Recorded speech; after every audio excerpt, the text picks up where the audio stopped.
وَأَمَّا مَنْ خَافَ مَقَامَ رَبِّهِ وَنَهَى النَّفْسَ عَنِ الْهَوَى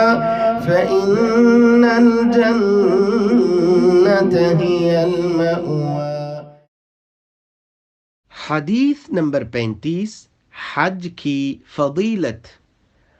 عن ابی ہریرہ رضی اللہ عنہ قال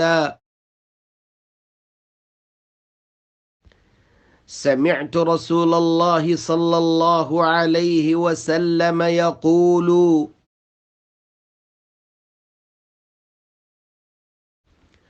من حج للہ فلم يرفث ولم يفسق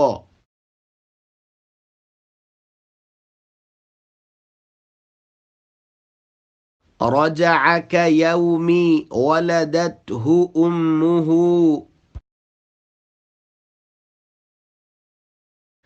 عن أبي هريرة رضي الله عنه قال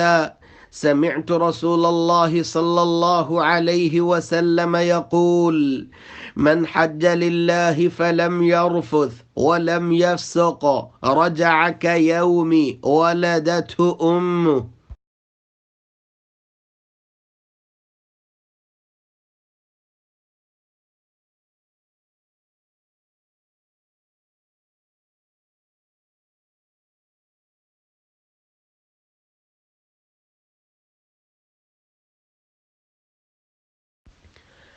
عن ابی ہریرہ رضی اللہ عنہ، سیدنا ابو ہریرہ رضی اللہ عنہ سے روایت ہے، فرماتے ہیں سمعت رسول اللہ صلی اللہ علیہ وسلم یقول، میں نے اللہ کے نبی صلی اللہ علیہ وآلہ وسلم سے سنا، آپ فرما رہے تھے من حج للہ، جس شخص نے اللہ کے لیے حج کیا، فلم یرفث، وہ گالی گلوچ نہیں کرتا، ولم یفسق، اور کوئی فسق نہیں کرتا، نافرمانی نہیں کرتا، رجع کیوم ولدته امه، وہ اس طرح لوٹتا ہے جس طرح اس کی والدہ نے آج اسے جنم دیا ہو۔ سیدنا